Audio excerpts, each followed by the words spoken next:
সাহাবায়ে কেরাম রাদিয়াল্লাহু তাআলা আনহুম আজমাইন গণদেরকে সাথে নিয়ে রাসূলুল্লাহ ভাষণ দিয়ে বলেন, তোমাদের মধ্যে প্রত্যেকে আমার উম্মত জান্নাতে যাবে, শুধুই মাত্র এক দল জান্নাতে যাবে না, তাদের নাম হচ্ছে আবা। তাদের নাম কি? চিল্লায়া বলেন আবা। তাদের নাম কি? সাহাবায়ে কেরাম রাদিয়াল্লাহু তাআলা আনহুম জিজ্ঞেস করলেন, মান আবা ইয়া রাসূলুল্লাহ? ওগো আল্লাহর নবী, ওই আবাকে আবা। রাসূলুল্লাহ বলেন, মান আতাআনি দাখালাল জান্নাহ ওয়া মান আসানি ফাকাদ আবা। বলে আমার উম্মত জান্নাতে যাবে কাল কিয়ামতের ময়দানে, শুধুই মাত্র আবা এর দল আমার জান্নাতে, আল্লাহ রাব্বুল আলামিনের জান্নাতে যাবে না। বলে আবা কারা? বলে যারা আমার সুন্নত অনুসরণ করবে তারাই হচ্ছে আমার উম্মত, আর যারা আমার সুন্নতকে অনুসরণ আর অনুকরণ করবে না তারাই হচ্ছে আবা। বলেন নাউযুবিল্লাহ। রাসূল করিম সাল্লাল্লাহু আলাইহি ওয়াসাল্লামের সুন্নাহকে যারা অনুসরণ এবং অনুকরণ করবে না তারাই কাল কিয়ামতের ময়দানে রব্বে কারীমের জান্নাতের মধ্যে ঢুকতে পারবে না। আর যারা রাসূলের সুন্নাহর অনুসরণ আর অনুকরণ করবে রব্বে কারীম তাদেরকে জান্নাতে সারিতে সারিতে ঢুকায়া দিবেন। কিয়ামতের ময়দানে কঠিন থেকে কঠিন সময় একদল উম্মত রাসূলুল্লাহ সাল্লাল্লাহু আলাইহি ওয়াসাল্লামকে খুঁজতে খুঁজতে খুঁজতে খুঁজতে হয়রান হয়ে যাবে। একটা পর্যায়ে রাসূল করিম সাল্লাল্লাহু আলাইহি ওয়াসাল্লামকে হাসরের ময়দানে দেখতে পারবে একটা কোণায়। দেখার সাথে সাথে রব্বুল আলামিন একটা পর্দা ফেলে দিবে। পর্দা। রাসূল করিম সাল্লাল্লাহু আলাইহি ওয়াসাল্লাম ওই দলকে দেখার সাথে সাথে চিনে যাবে, মনে করবে রাসূল করিম সাল্লাল্লাহু আলাইহি ওয়াসাল্লাম এরাই হচ্ছে আমার উম্মত। আল্লাহ রাব্বুল আলামিন সাথে সাথে যখন পর্দা ফেলে দিবে রাসূল জিজ্ঞাসা করবে, ওগো আমার মালিক আল্লাহ, এরাই তো আমার উম্মত, কেনই বা আপনি মাঝখান দিয়ে পর্দা ফেলে দিয়েছেন? তাদের ব্যাপারে সুপারিশ করার জন্য আমাকে সুযোগ করে দিন।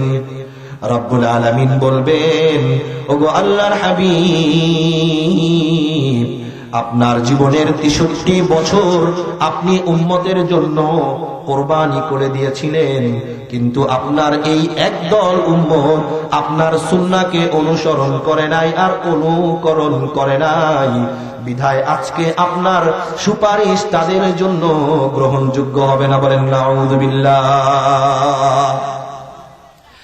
তাদেরকে দেখা যাবে তাদের মুখে দাড়ি নাই, তাদের লেবাসের মধ্যে পাঞ্জাবি নাই, জুব্বা নাই, টুপি নাই, হাতের নখগুলো বড় বড়, সুন্নতের কোনো লেশ মাত্র তাদের শরীরের মধ্যে নাই। আর তারাই কাল কিয়ামতের ময়দানে রাসূলুল্লাহর সুপারিশ পাবে না। ফলে তারা সরাসরি সুপারিশ না পাওয়ার কারণে জাহান্নামে ঢুকে যাবে। বলেন নাউযুবিল্লাহ।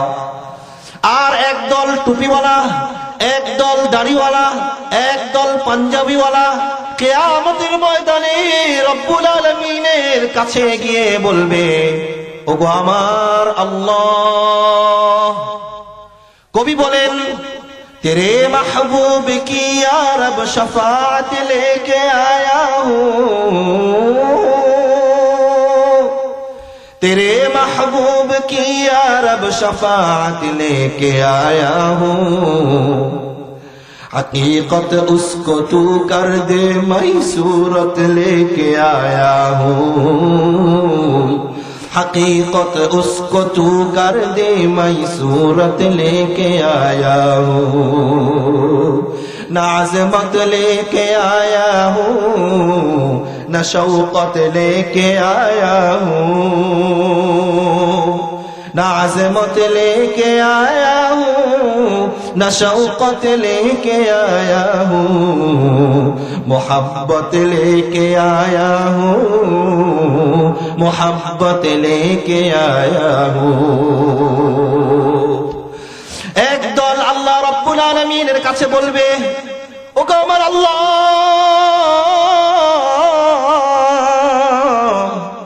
আজকে কিছুই নিয়ে আসতে পারি নাই, কিছুই নিয়ে আসতে পারি নাই, শুধু তোমার নবীর মহব্বত নিয়ে এসেছি। আজকে কিছুই নিতে পারি নাই, কিছুই আনতে পারি নাই, শুধুই তোমার হাবিবের সুন্নাহকে নিয়ে আসছি। তোমার হাবিবকে মহব্বত করেছি, কোন শক্তিও নাই তোমার নবীর সুপারিশ ছাড়া জান্নাতে ঢুকার। আল্লাহর হাবিব জনাবে মুহাম্মদুর রাসূলুল্লাহ সাল্লাল্লাহু আলাইহি ওয়াসাল্লাম সাথে সাথে ওই দল উম্মতের জন্য সুপারিশ করে তাদের জন্য জান্নাতের ফয়সালা করে দিবে। সম্মানিত হাজিরিন, আজ পৃথিবীর অবস্থা দেখুন, পশ্চিম থেকে উত্তর, এক পাশ থেকে আরেক পাশ, পৃথিবীর প্রত্যেকটা জায়গায় জায়গায় জায়গায় শুধুই মাত্র মুসলমান অত্যাচারিত হয়ে আসতেছে। কথা বলেন ঠিক কিনা?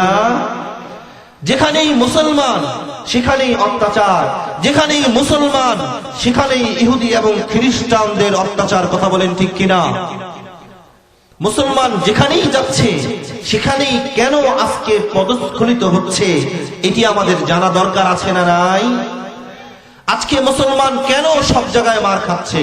বাংলাদেশে মুসলমানের উপরে অত্যাচার করা হচ্ছে, ইন্ডিয়াতে মুসলমানদের উপর অত্যাচার করা হচ্ছে, বার্মায় মুসলমানদের উপর অত্যাচার করা হচ্ছে, ফিলিস্তিনে মুসলমানদের উপর অত্যাচার করা হচ্ছে, ইসরায়েলে মুসলমানদের উপর অত্যাচার করা হচ্ছে, ফিলিস্তিনে মুসলমানদের উপর অত্যাচার করা হচ্ছে। প্রত্যেকটা জায়গায় জায়গায়, প্রত্যেকটা দেশে, প্রত্যেকটা জায়গায় মুসলমান শুধুই মাত্র পদস্খলিত হয়ে আসছে। কেন পদস্খলিত হয়ে আসছে সেই বিষয়টি আপনাদের সামনে ইনশাআল্লাহ আলোচনা করব। আজকে মুসলমান এক নয়, আজকে মুসলমান একসাথে চলার হিম্মত করে না, সেই জন্য মুসলমান আজকে পিছনে পড়ে রয়েছে। অথচ আমরা ইতিহাস যদি খুলি তাহলে দেখতে পাই সারা পৃথিবী একটা সময় মুসলমানই সারা পৃথিবী একটা সময় শাসন করেছিল। কথা বলেন ঠিক কিনা? স্পেন মুসলমান শাসন করেছিল একটা সময়, ইরান মুসলমান শাসন করেছিল একটা সময়, ফিলিস্তিন একটা সময় মুসলমানদের কবজার মধ্যে ছিল, ইন্ডিয়া আজকে তারা মাথা চারা দিয়ে আমাদের বিরুদ্ধে কথা বলে। ইন্ডিয়া এক সময় মুসলমানদের হাতে ছিল, এক সময় বার্মা মুসলমানদের হাতে ছিল, সারা দুনিয়া একটা সময় মুসলমানদের হাতে ছিল। কথা বলেন ঠিক কিনা? কিন্তু মুসলমান দুইটা জিনিসের কারণে আজকে পিছনে পড়ে রয়েছে। আজকে মুসলমান যদি দুইটা জিনিস আঁকড়ে ধরে, সেই আঁকড়ে ধরার কারণে মুসলমান কখনো পদস্খলিত হবে না। যেখানেই মুসলমান যাবে সেখানেই মুসলমান বিজয় লাভ করবে, যেখানেই যেই দেশেই যাবে সেখানেই মুসলমান মাথা উঁচু করে দাঁড়াতে পারবে। কথা বলেন ঠিক কিনা? মুসলমান কিসের জাতি? সিংহের জাতি। মুসলমান কাফের এবং মুশরিকদের ভয় পায় না। কথা বলেন ঠিক কিনা? মুসলমান কাফেরদেরকে ভয় পায়, মুশরিকদের ভয় পায়। আরো জোরে বলেন, মুশরিকদের ভয় পায়। মুসলমান শুধুই মাত্র কাকে ভয় পায়? আল্লাহকে ভয় পায়। আরো জোরে বলেন, কাকে ভয় পায়? আজকে আমাদের মুসলমানের ভিতরে আজকে আমাদের বন্ধুত্ব সম্পর্ক নাই, পরস্পরের মধ্যে সম্প্রীতি আর ভালোবাসা নাই। এই কারণে মুসলমান পদে পদে প্রত্যেকটা জায়গায় পদস্খলিত হয়ে আসছে। কথা বলেন ঠিক কিনা? এই জন্য কবি বলেন, আয়ে কওমে মুসলমান খবরদার খবরদার, আয়ে কওমে মুসলমান খবরদার খবরদার, ये वक्त न गफलत का है होशियार हो होशियार, ये वक्त न गफलत का है होशियार हो होशियार। तू मर्द मुसलमान है, तू मर्द मुसलमान, तू मर्द मुसलमान है, तू मर्द मुसलमान। एक हाथ में तलवार हो, एक हाथ में कुरान। चिल्लाए बोलें ठीक किना? आरो जरे बोलें ठीक किना? एक हाथ में तलवार हो एक हाथ में कुरान बाजू तेरा तौहीद की कुव्वत से कवी है बाजू तेरा तौहीद की कुव्वत से कवी है इस्लाम तेरा देश है तू मुस्तफवी है इस्लाम तेरा देश है तू मुस्तफवी है दुनिया को है उस महदी बरहक की जरूरत दुनिया को है उस महदी बरहक की जरूरत वो जिसके निगाह ज़लज़लाए आलम अफ़कार हो जिसके निगाह ज़लज़लाए आलम अफ़कार কবি বলেন আর কত ঘুমাবা মুসলমান এবার জেগে উঠো এবার জেগে উঠো যেখানে কাফের যেখানে মুশরিক মাথা চারা দিয়ে মুসলমানের বিপক্ষে কথা বলবে সেখানে মুসলমানদের প্রতিহত করার জন্য প্রতিরোধ করতে হবে যেখানে ইহুদি এবং খ্রিস্টান এবং ইসকনের দালালরা যেখানেই মাথা চারা দিয়ে উঠবে যেখানেই কোরআন এবং সুন্নাহর বিরুদ্ধে কথা বলবার চেষ্টা করবে সেখানেই মুসলমান মাথা চারা দিয়ে উঠবে কথা বলেন ঠিক কিনা আর জোরে বলেন ঠিক কিনা রাজি আছেন তো যুদ্ধের জন্য যদি ডাকা হয় রাজি আছেন তো আপনারা কারা কারা রাজি আছেন হাত তুলে দেখান নারায়ে তাকবীর নারায়ে তাকবীর নারায়ে তাকবীর মুসলমান সিংহের জাতি ঠিক কিনা কথা বলেন মুসলমান কিসের জাতি সিংহের জাতি মুসলমান আল্লাহ ছাড়া কাউকে ভয় পায় না সারা পৃথিবী সারা দুনিয়া যদি এক পক্ষ হয়ে যায় আর ঈমানদার যদি আল্লাহকে রাজি খুশি করার জন্য আল্লাহর দিকে তাকিয়ে শুধুই মাত্র রবের দিকে তাকিয়ে খ্রিস্টানদের বিরুদ্ধে ইহুদিদের বিরুদ্ধে ইসলামের বিপক্ষে যারা কথা বলে তাদের বিরুদ্ধে যদি দাঁড়ায় তাহলে তার জন্য শুধুই মাত্র আল্লাহই যথেষ্ট কথা বলেন ঠিক কিনা এই দুনিয়ার মধ্যে মানুষকে খাওয়ান কে মানুষকে পরান কে সারা দুনিয়ার যিনি সৃষ্টি করেছেন তার নাম কি पालता है बीज को मिट्टी को तारीकी में कौन पालता है बीज को मिट्टी को तारीकी में कौन दरियाओं की मौजू से उठाता है सहाब कौन दरियाओं की मौजू से उठाता है सहाब कौन लाया खींच कर पश्चिम से बादे साज़गार कौन लाया खींच कर पश्चिम से बादे साज़गार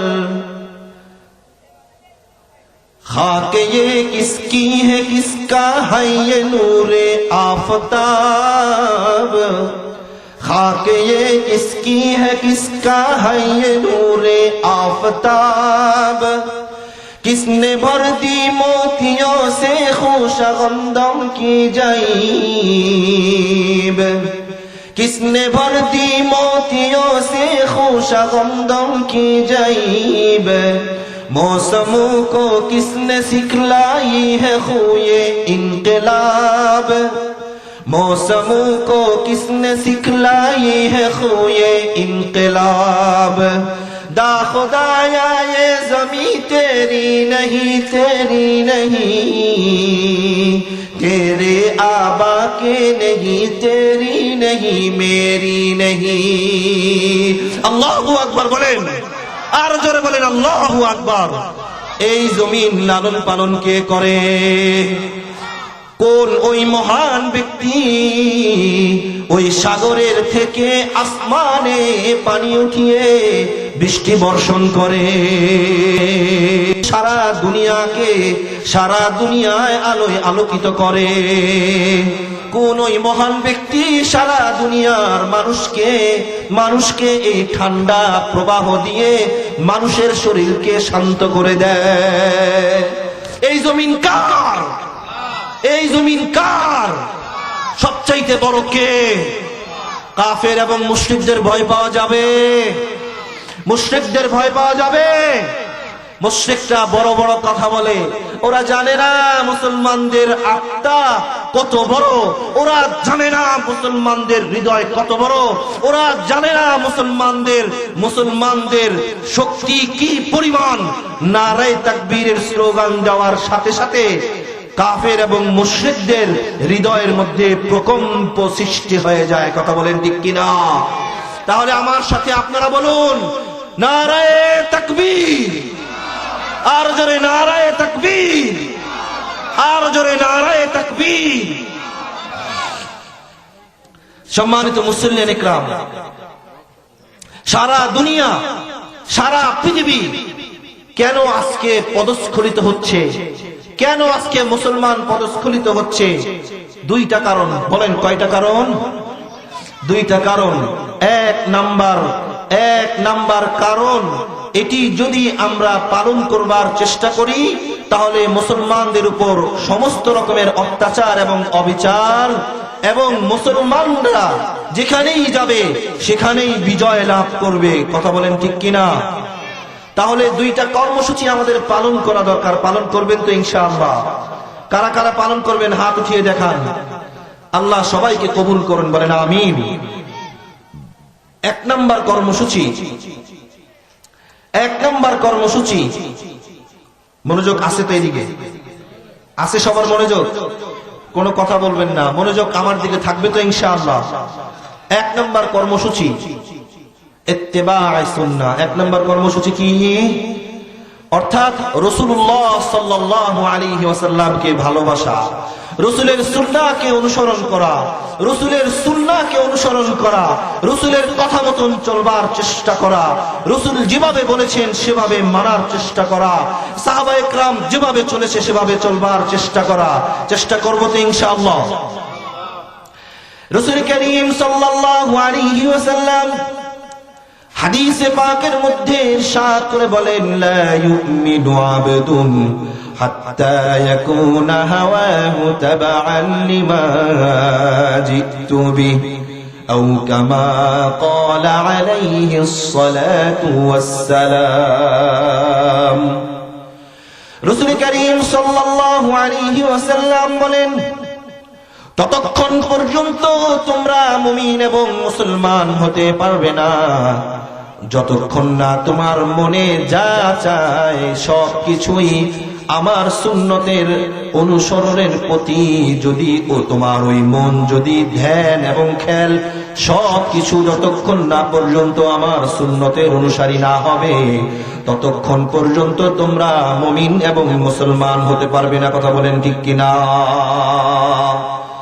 রাসূল করিম সাল্লাল্লাহু আলাইহি ওয়াসাল্লাম হাদিসে পাকের মধ্যে পরিষ্কার ভাষায় বলেন, লা ইউমিনু আহাদুকুম হাত্তা আকুনা আহাব্বা ইলাইহি মিন ওয়ালিদিহি ওয়া ওয়ালাদিহি ওয়ান নাসি আজমাইন। রাসূলুল্লাহ সাল্লাল্লাহু আলাইহি ওয়াসাল্লাম বলেন, ততক্ষণ পর্যন্ত তোমরা মুমিন এবং মুসলমান হতে পারবে না যতক্ষণ না পর্যন্ত তুমি তোমার সন্তানের থেকে আমাকে ভালোবাসতে না পারবে, তুমি তোমার পিতা এবং মাতার থেকে যতক্ষণ না পর্যন্ত আমাকে ভালো না বাসতে পারবে ততক্ষণ পর্যন্ত পূর্ণ মুমিন এবং মুসলমান হতে পারবে না। কথা বলেন ঠিক কিনা? হাদিসে পাকের মধ্যে আসছে, রাসূল করিম সাল্লাল্লাহু আলাইহি ওয়াসাল্লাম সাহাবায়ে কেরাম রাদিয়াল্লাহু তাআলা আনহুম আজমাইন গণদেরকে সামনে রেখে খুতবা দিচ্ছেন। রাসূলুল্লাহ বলেন, কুল্লু উম্মতি ইয়াদখুলুনাল জান্নাতা ইল্লা মান আবা। কিলা ওয়া মান আবা ইয়া রাসূলুল্লাহ? من أطاعني دخل الجنة ومن عصاني فقد أبى।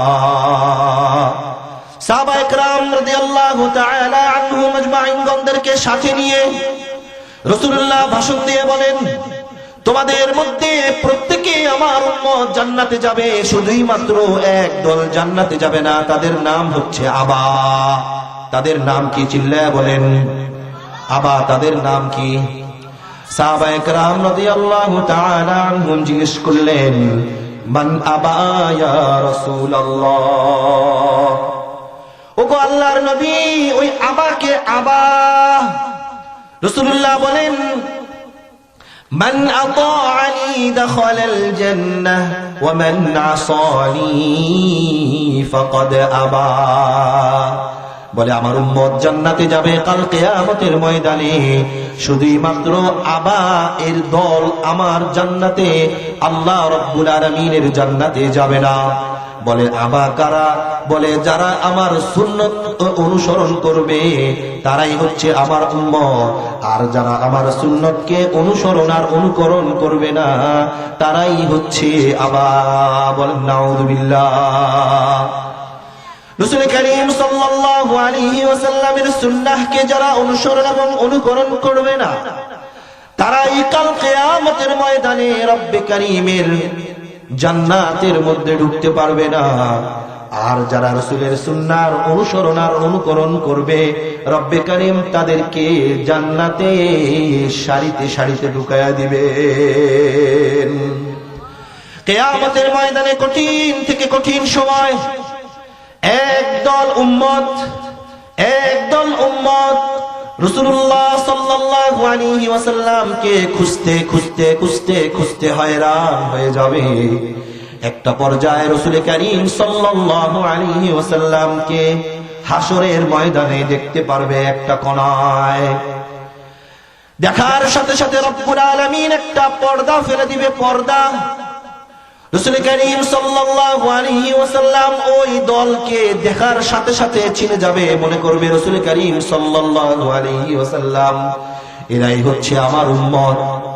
আল্লাহ রাব্বুল আলামিন সাথে সাথে যখন পর্দা ফেলে দিবে রাসূল জিজ্ঞাসা করবে, ওগো আমার মালিক আল্লাহ, এরাই তো আমার উম্মত, কেনই বা আপনি মাঝখান দিয়ে পর্দা ফেলে দিয়েছেন? তাদের ব্যাপারে সুপারিশ করার জন্য আমাকে সুযোগ করে দিন। রব্বুল আলামিন বলবেন, ওগো আল্লাহর হাবিব, আপনার জীবনের 63 বছর আপনি উম্মতের জন্য কোরবানি করে দিয়েছিলেন, কিন্তু আপনার এই একদল উম্মত আপনার সুন্নাহকে অনুসরণ করে নাই আর অনুকরণ করে নাই, বিধায় আজকে আপনার সুপারিশ তাদের জন্য গ্রহণযোগ্য হবে না। বলেন নাউযুবিল্লাহ।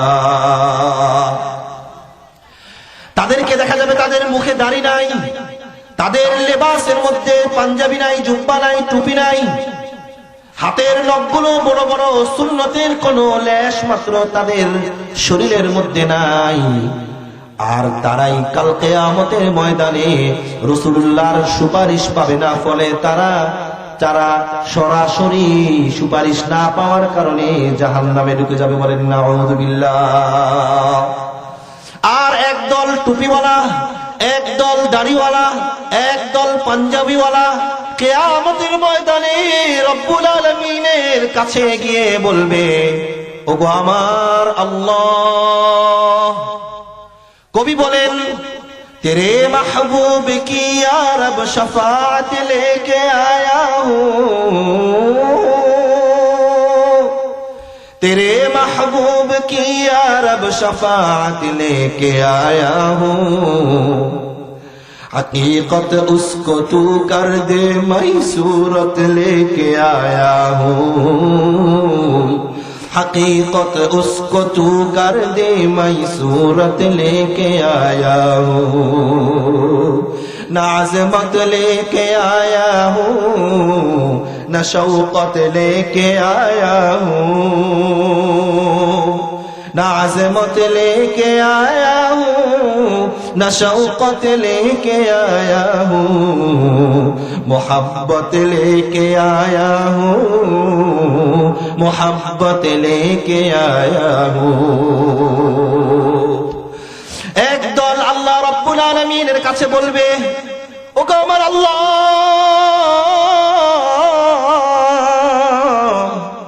আজকে কিছুই নিয়ে আসতে পারি নাই, কিছুই নিয়ে আসতে পারি নাই, শুধু তোমার নবীর মহব্বত নিয়ে এসেছি। আজকে কিছুই নিতে পারি নাই, কিছুই আনতে পারি নাই, শুধুই তোমার হাবিবের সুন্নাহকে নিয়ে আসছি। তোমার হাবিবকে মহব্বত করেছি, কোন শক্তিও নাই তোমার নবীর সুপারিশ ছাড়া জান্নাতে ঢুকার। আল্লাহর হাবিব জনাবে মুহাম্মদুর রাসূলুল্লাহ সাল্লাল্লাহু আলাইহি ওয়াসাল্লাম সাথে সাথে ওই দল উম্মতের জন্য সুপারিশ করে তাদের জন্য জান্নাতের ফয়সালা করে দিবে। আর জোরে বলেন সুবহানাল্লাহ, আর জোরে বলেন সুবহানাল্লাহ। সুপারিশ পাইতে রাজি আছি তো সবাই? সুন্নতকে আঁকড়ে ধরবো তো ইনশাআল্লাহ, সুন্নতকে জোর করে ধরবো তো ইনশাআল্লাহ। হাদিসে পাকের মধ্যে আসছে, ওয়ান আব্দুল্লাহ ইবনে হিশাম রাদিয়াল্লাহু তাআলা আনহু عن النبي صلى الله عليه وسلم وهو آخذ بيد عمر بن الخطاب رضي الله تعالى عنه। কোন একদিন আব্দুল্লাহ ইবনে হিশাম রাদিয়াল্লাহু তাআলা আনহু নবী করিম সাল্লাল্লাহু আলাইহি ওয়াসাল্লামের সাথে সফরে যাচ্ছিলেন। সফর অবস্থায় হযরত ওমর ইবনুল খাত্তাব রাদিয়াল্লাহু তাআলা আনহু ছিলেন। রাসূল করিম সাল্লাল্লাহু আলাইহি ওয়াসাল্লাম ওয়া হুয়া আখিযু বিয়াদি ওমর ইবনুল খাত্তাব রাদিয়াল্লাহু তাআলা আনহু হযরত ওমরের হাত এইভাবে ধরে সফরে যাচ্ছিলেন, রাস্তার মধ্যে হাঁটছিলেন। ওমর রাদিয়াল্লাহু তাআলা আনহু আল্লাহর হাবিব মুহাম্মদুর রাসূলুল্লাহ সাল্লাল্লাহু আলাইহি ওয়াসাল্লামকে ডাক দিয়ে বলেন, ইয়া রাসূলুল্লাহ ওয়াল্লাহি লা আনতা আহাব্বা ইলাইকা মিন নাফসি। ওগো আল্লাহর নবী, আমি আপনাকে দুনিয়ার সব জিনিসের চাইতে ভালোবাসি, কিন্তু আমার জীবনের চাইতে আপনাকে বেশি ভালোবাসি না। আমার জীবনের চাইতে আপনাকে বেশি ভালোবাসতে পারবো না। আল্লাহর হাবিব জনাবে মুহাম্মদুর রাসূলুল্লাহ সাল্লাল্লাহু আলাইহি ওয়াসাল্লাম ডাক দিয়ে বলেন, ওগো ওমর, লা ওয়াল্লাযী ফাওয়াল্লাযী নাফসি বিয়াদিহি লা আনতা আহাব্বা ইলাইকা মিন নাফসিক। আল্লাহর কসম, আল্লাহর কসম যার হাতে আমার জীবন এবং মৃত্যু, আল্লাহর কসম করে বলছি, যার হাতে আমার জীবন রয়েছে তার কসম করে বলছি, যতক্ষণ না পর্যন্ত তোমার জীবনের চাইতে আমাকে বেশি ভালো না বাসবে, ততক্ষণ পর্যন্ত তুমি পূর্ণ মুমিন এবং মুসলমান হতে পারবে না। কথা বলেন ঠিক কিনা? فقال له عمر, এবার ওমর রাদিয়াল্লাহু তাআলা আনহু বলেন, ইয়া রাসূলুল্লাহ ফাইন্নাহু আল-আন। ওগো আল্লাহর হাবিব, না না না না, সারা দুনিয়া কেন নিজের জীবনের চাইতে এখন থেকে আপনাকে বেশি ভালোবাসবো। فقال النبي صلى الله عليه وسلم, রাসূল করিম সাল্লাল্লাহু আলাইহি ওয়াসাল্লাম ঘোষণা দিয়ে বলেন, আল আন ইয়া ওমর, ও ওমর, এখন ঠিক আছে, ঠিক আছে। বলে, হ্যাঁ, তোমার জীবনের চাইতে, তোমার ধন সম্পদের চাইতে, তোমার টাকা পয়সা এবং বাড়ি গাড়ির চাইতে যতক্ষণ না পর্যন্ত তুমি আমাকে ভালোবাসতে না পারবা, ততক্ষণ পর্যন্ত তুমি পূর্ণ মুমিন মুসলমান হতে পারবে না। যতক্ষণ না পর্যন্ত আমি এবং আপনি রাসূলের সুন্নাহর অনুসরণ করব না, অনুকরণ করব না, যতক্ষণ না পর্যন্ত ওযুর সময় সুন্নাহ থাকবে না, মিসওয়াক থাকবে না, যতক্ষণ না পর্যন্ত রাসূলকে আমার জীবনের চাইতে ভালোবাসতে পারবো না, ততক্ষণ পর্যন্ত পূর্ণ মুমিন এবং মুসলমান হতে পারবো না। কথা বলেন ঠিক কিনা? তার মানে বোঝা গেল, দুনিয়ার সব এক সাইডে আর আমার নবীর ভালোবাসা এক সাইডে। কথা বলেন ঠিক কিনা? আর জোরে বলেন ঠিক কিনা? আজকে নবীকে নিয়ে ইহুদিরা নবীর ব্যাপারে, নবীর বিরুদ্ধে কথা বলবার চেষ্টা করে। ইসকনের দালালরা নবীর বিরুদ্ধে কথা বলে, ইন্ডিয়ার দালালরা নবীর বিরুদ্ধে কথা বলে, ওই খ্রিস্টানরা নবীর বিরুদ্ধে কথা বলে। ও মুসলমান, সামান্য সময় তোমার হৃদয়ের মধ্যেও আগুন জ্বলে ওঠে না? কিভাবে তুমি নিজেকে রাসূলের উম্মত দাবি করো, আর কিভাবে তুমি জান্নাতের আশা করো? কথা বলেন ঠিক কিনা? রাসূলকে ভালোবাসবেন তো ইনশাআল্লাহ? কোন ব্যক্তি যখন নবীকে গালি দিবে, নবীর বিরুদ্ধে কথা বলবে, নবীর বিরুদ্ধাচরণ করবে, আল্লাহর নবী বলেন মান সাব্বা নাবিয়ান ফাকতুলুহু, সাথে সাথে তাকে, যদি ইসলামী শরিয়া মোতাবেক যদি সেই দেশ চলে, সাথে সাথে তাকে কতল করে দেওয়ার হুকুম রয়েছে। কথা বলেন ঠিক কিনা? তাহলে এই দেশ ইসলামী শরিয়া মোতাবেক, খিলাফত আলা মিনহাজিন নবুওয়াহ মোতাবেক এই দেশ পরিচালনা হোক, আপনারা চান না? আপনাদের নবীকে গালি দিয়ে আবার ওই দেশেই বসবাস করবে আপনারা চান? আহারে, সাহাবায়ে কেরাম কি পরিমাণ ভালোবাসছে, সাহাবায়ে কেরাম রাদিয়াল্লাহু তাআলা আনহু কি পরিমাণ ভালোবাসছেন তারা। এই পরিমাণ ভালোবাসছে তারা, সাথে সাথে দুনিয়ার মধ্যে, দুনিয়ার জমিনে সাথে সাথে তাদেরকে জান্নাতি বলে আল্লাহ রাব্বুল আলামিন ঘোষণা দিয়ে দিয়েছেন। কথা বলেন ঠিক কিনা? জান্নাতের ঘোষণা যদি সাহাবায়ে কেরাম রাদিয়াল্লাহু তাআলা আনহুম আজমাইন দের মতন যদি আমরাও পেতে চাই, তাহলে রাসূলকে ভালোবাসার দরকার আছে না নাই? রাসূলের সুন্নাহ অনুসরণ করবার দরকার আছে না নাই? রাসূলের সুন্নাহ অনুসরণ করতে হবে। আজকে সাহাবায়ে কেরাম রাদিয়াল্লাহু তাআলা আনহু রাসূলকে অনুসরণ করার কারণে, রাসূলকে অনুসরণ করার কারণে, অনুকরণ করার কারণে, রাসূলকে মানার কারণে তারা জান্নাতি হয়ে গিয়েছে। তারা দুনিয়ার মধ্যে খুশি হয়ে গিয়েছে, তারা খুশহালি হয়ে গিয়েছে। আজকে আমরাও যদি রাসূলকে মানবার চেষ্টা করি, তাহলে আমরাও সাহাবায়ে কেরামদের মতন আমরাও সৌভাগ্যবান হব। কথা বলেন ঠিক কিনা? রাসূল করিম সাল্লাল্লাহু আলাইহি ওয়াসাল্লাম মসজিদে নববীর মধ্যে খুতবা দিচ্ছিলেন। খুতবা দেওয়ার সময় একদল মসজিদে নববীর সামনে দাঁড়িয়ে দাঁড়িয়ে রাসূল করিম সাল্লাল্লাহু আলাইহি ওয়াসাল্লামের খুতবা শুনছিলেন। খুতবা শোনা চলাকালীন অবস্থায় রাসূল করিম সাল্লাল্লাহু আলাইহি ওয়াসাল্লাম তাদেরকে বললেন, ও সাহাবীরা, তোমরা বসে যাও, বসে যাও। আমরা আজকে মাহফিল করি, এখানে হুজুর কথা বলে, বক্তা কথা বলে, অনেক মানুষ এখনো বাহিরে দাঁড়িয়ে দাঁড়িয়ে বয়ান শুনতেছে। চিল্লায় বলেন ঠিক কিনা? অনেক মানুষ দোকানের মধ্যে বসে বসে চা খাইতেছে, অনেক মানুষ দোকানে বসে বসে টিভি দেখতেছে। রাসূল করিম সাল্লাল্লাহু আলাইহি ওয়াসাল্লাম যখন মিম্বরে বসে মসজিদে নববীর মধ্যে খুতবা দিচ্ছিলেন, বয়ান করছিলেন, এমত অবস্থায় কতক সাহাবীরা দাঁড়িয়ে দাঁড়িয়ে বয়ান শুনছিল। রাসূল করিম সাল্লাল্লাহু আলাইহি ওয়াসাল্লাম তাদেরকে বসতে বলেছেন, তাদেরকে আদেশ দিয়ে বললেন, তোমরা বসে পড়ো, বসে পড়ো।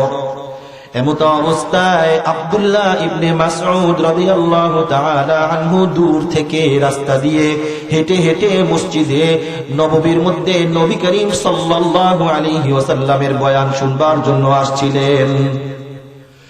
রাসূলের কথা যখন আব্দুল্লাহ ইবনে মাসউদ রাদিয়াল্লাহু তাআলা আনহু শুনলেন, বসে পড়ো, আব্দুল্লাহ ইবনে মাসউদ রাদিয়াল্লাহু তাআলা আনহু সাথে সাথে রাস্তার মধ্যে বসে পড়লেন। বলেন সুবহানাল্লাহ। আব্দুল্লাহ ইবনে মাসউদ রাদিয়াল্লাহু তাআলা আনহু খুতবা শুনলেন, সাথে সাথে খুতবা পড়লেন, নামাজ পড়ালেন, নামাজও শেষ হলো, খুতবাও শেষ হলো। সাহাবারা একে একে রাসূলের সাথে মুআনাকা এবং মুসাফা করা আরম্ভ করলেন। মুসাফাহা এবং মুআনাকা করতে করতে সবাই রাসূলের থেকে বিদায় নিয়ে চলে গেলেন। পরিশেষে সবশেষে আব্দুল্লাহ ইবনে মাসউদ রাদিয়াল্লাহু তাআলা আনহু নবীর সাথে মুসাফা এবং মুআনাকা করলেন। রাসূল আব্দুল্লাহ ইবনে মাসউদ রাদিয়াল্লাহু তাআলা আনহুকে ডাক দিয়ে বললেন, ওগো আব্দুল্লাহ ইবনে মাসউদ, আমি তো ওই সাহাবীদেরকে দাঁড়িয়ে দাঁড়িয়ে আমার বয়ান শুনছিল, তাদেরকে আমি তো বসতে বলেছিলাম, তুমি তো রাস্তা দিয়ে হেঁটে হেঁটে আসছিলে, আমি তো বসতে বলি নাই। তুমি ওই রাস্তার মধ্যে আমার হুকুম শোনার সাথে সাথে কেন বসে পড়েছো? আব্দুল্লাহ ইবনে মাসউদ রাদিয়াল্লাহু তাআলা আনহু বলেন, ওগো আল্লাহর নবী, আমার জীবন থাকবে, আমি দুনিয়ার জমিনে বেঁচে থাকবো, আর আপনার একটা আদেশ আর হুকুম আমার কান পর্যন্ত পৌঁছে যাবে, আর আমি আমার কদম মোবারক এক পা সামনে আগাবো।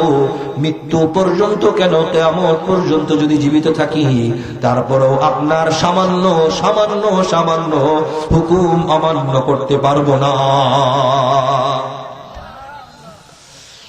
আজকে সাহাবায়ে কেরাম কি পরিমাণ রাসূলকে মানছেন, সাহাবায়ে কেরাম কি পরিমাণ রাসূলকে ভালোবাসছেন। হযরত ওমর ফারুক রাদিয়াল্লাহু তাআলা আনহু মসজিদের থেকে তার ঘর অনেক দূরে ছিলেন, অনেক দূরে হযরত ওমর ফারুক রাদিয়াল্লাহু তাআলা আনহুর ঘর ছিল। হযরত ওমর ফারুক রাদিয়াল্লাহু তাআলা আনহু নামাজের জন্য মসজিদে আসলে তাহলে তার নামাজটা ফুত হয়ে যেত। ওমর ফারুক রাদিয়াল্লাহু তাআলা আনহু তার সহপাঠীকে বললেন, ও সহপাঠী, একদিন তুমি নামাজে যাবা আর রাসূলের দরবারে যাবা, রাসূল যা বলবে সব আমার কাছে এসে বলবা, আর একদিন আমি নামাজে যাব আর রাসূল যা বলবেন সব তোমার কাছে পৌঁছে দিব। বলেন সুবহানাল্লাহ। সাহাবায়ে কেরাম রাদিয়াল্লাহু তাআলা আনহুম নবীকে কি পরিমাণ ভালোবেসেছেন, নবীকে কি পরিমাণ ভালোবেসেছেন। ইসলাহি খুতুবাতের মধ্যে আসছে, হযরত আবু দুজানা রাদিয়াল্লাহু তাআলা আনহু উহুদের যুদ্ধের ময়দানে দেখলেন নবী করিম সাল্লাল্লাহু আলাইহি ওয়াসাল্লামের চারিদিক দিয়ে শুধুই তীর আসতেছে, তীর আসতেছে। আবু দুজানা রাদিয়াল্লাহু তাআলা আনহু দেখলেন, এই তীরগুলো যদি আমার নবীর বুকের মধ্যে, শরীরের মধ্যে ঢুকে যায়, তাহলে আমার নবীকে বাঁচানো যাবে না, আমার নবীকে জীবিত রাখানো যাবে না। তার শরীরটা নবীকে জড়িয়ে ধরে রেখেছেন, সমস্ত তীরগুলো আবু দুজানার শরীরের মধ্যে ঢুকে গিয়েছে, কিন্তু রাসূলকে সামান্য পরিমাণ ক্ষতি হতে দেয় নাই। রাসূলকে কি পরিমাণ ভালোবাসছে, রাসূলকে জীবনের চাইতেও যারা ভালোবাসছে তারাই সঠিক মুসলমান, তারাই পূর্ণ মুমিন এবং মুসলমান, তারাই ঈমানের স্বাদ পেয়েছে। হাদিসে পাকের মধ্যে আসছে, যাকাতু আমাল ঈমান,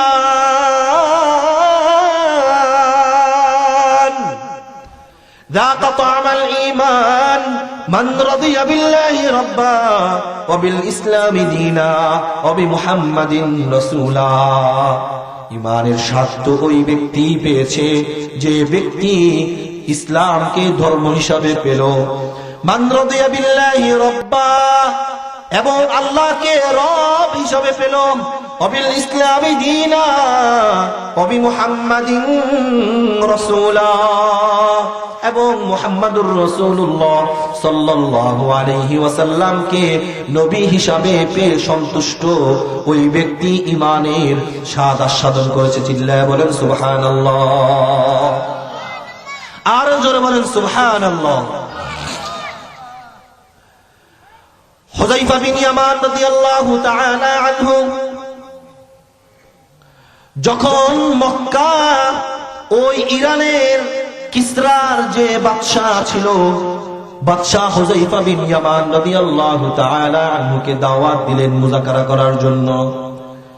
হুযায়ফা বিন ইয়ামান রাদিয়াল্লাহু তাআলা আনহুর সাথে, হুযায়ফা বিন ইয়ামান রাদিয়াল্লাহু তাআলা আনহুর সাথে হযরত আমির বিন রাবিঈ বিন আমির রাদিয়াল্লাহু তাআলা আনহু সাথে ছিলেন।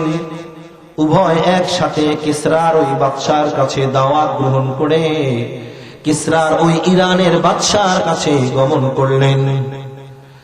যখন ওই কিসরার বাদশার দরজার সামনে চলে আসলো, দরজার সামনে হুযায়ফা বিন ইয়ামান রাদিয়াল্লাহু তাআলা আনহুকে এবং রবিঈ বিন আমির রাদিয়াল্লাহু তাআলা আনহুকে দরজার যে দারোয়ান ছিল, ওই দারোয়ান কিসরার এত বড় বাদশার সাথে দেখা করতে যাচ্ছে, তাদের শরীর এবং জুব্বা ময়লা দেখে তাদেরকে বলা শুরু করলো, তোমাদের জুব্বা পরিবর্তন করতে হবে এবং বাদশার পক্ষ থেকে তোমাদেরকে কাপড় দেওয়া হবে, সেই কাপড় তোমরা পরিধান করবে।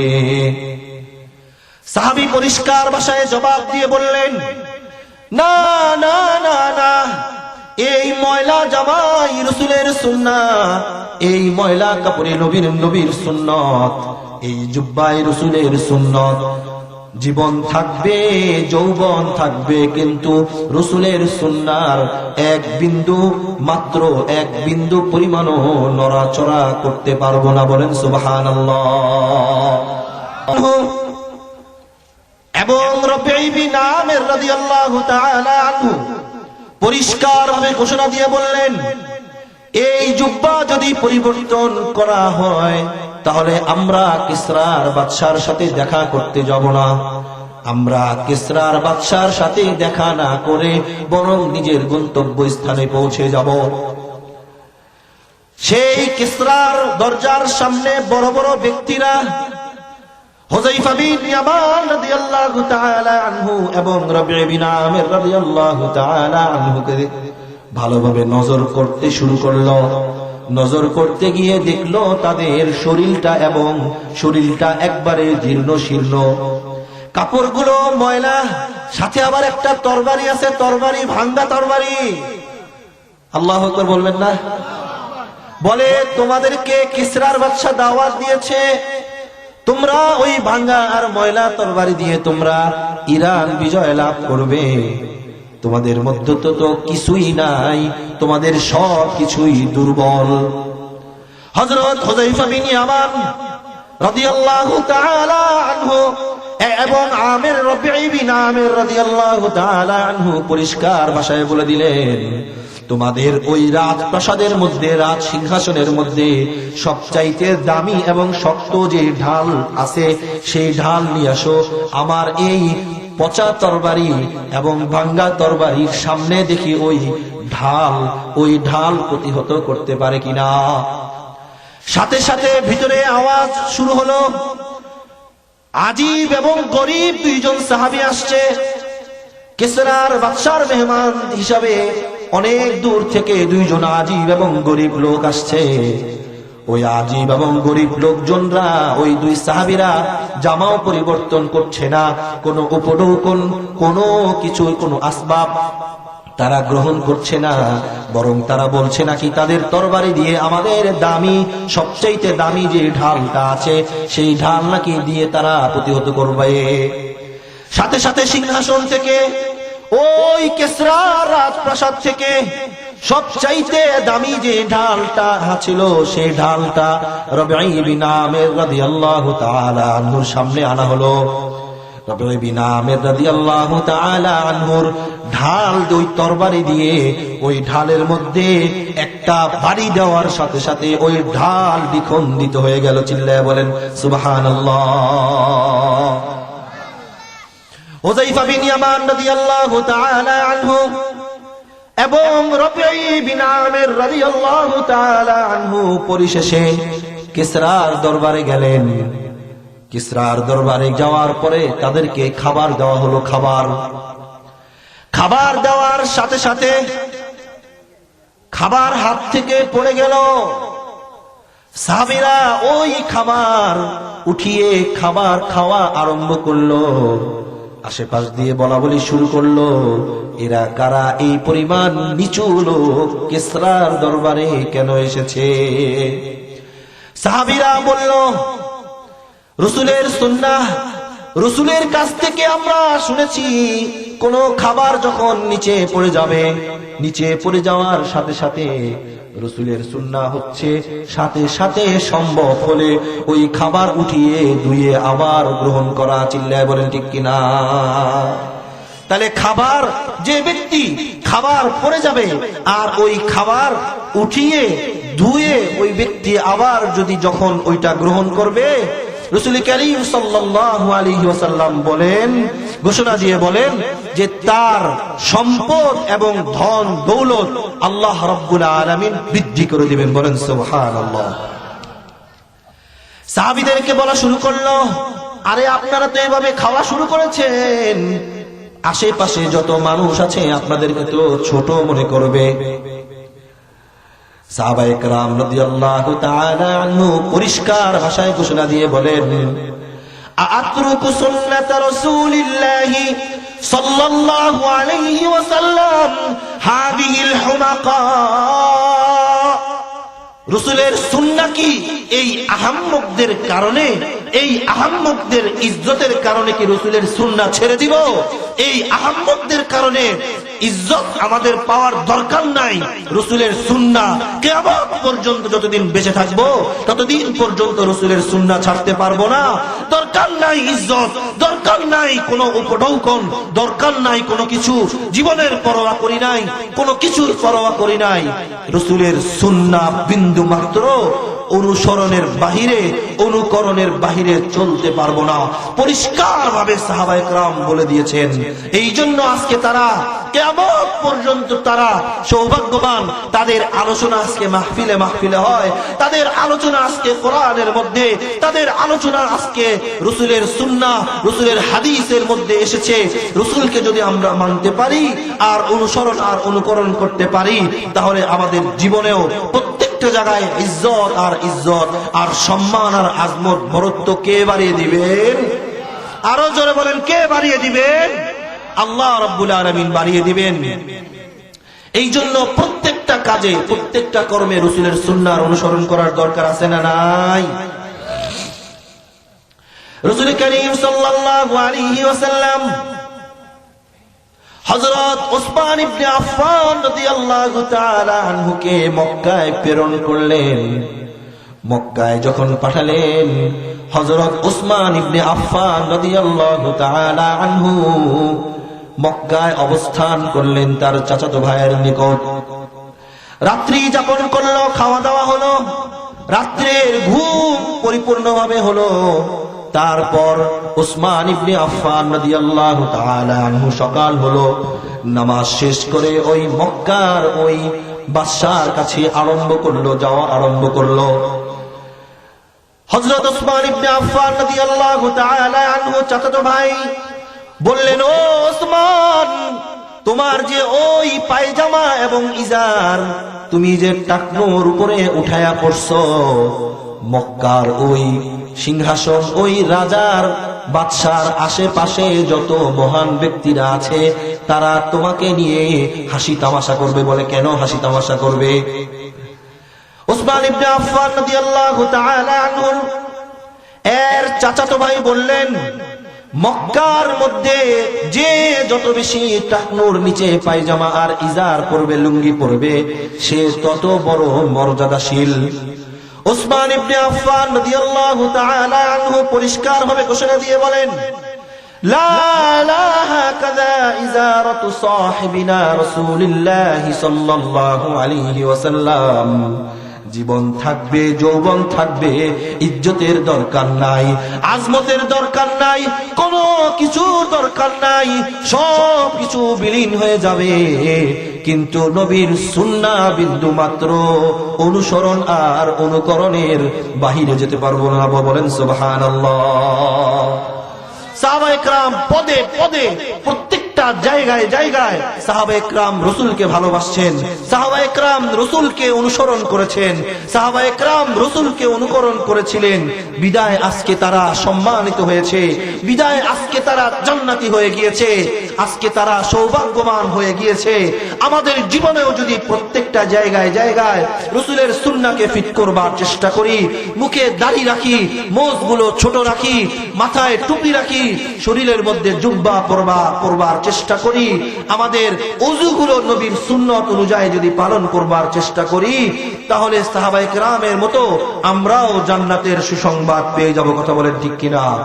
জান্নাতের সুসংবাদ কার কার পাওয়ার ইচ্ছা আছে? হাত তুলে দেখান তো। নারায়ে তাকবীর। আল্লাহ পাক আমাদের সকলকে কবুল করেন। বলেন আমিন। আরো জোরে বলেন আমিন। আমাদের প্রত্যেকটা কদমে কদমে প্রত্যেকটা জায়গায় রাসূলের সুন্নাহ অনুসরণ করবার চেষ্টা করব তো ইনশাআল্লাহ। আজ থেকে কারা কারা 5 ওয়াক্ত নামাজ এবং চলাফেরা প্রত্যেকটা জায়গায় সুন্নতের অনুসরণ করার চেষ্টা করব, আমরা হাত তুলে একটু আল্লাহকে সাক্ষী রেখে দেখাই তো ইনশাআল্লাহ। বলেন রাসূলের সুন্নাহর অনুসরণ করব তো ইনশাআল্লাহ।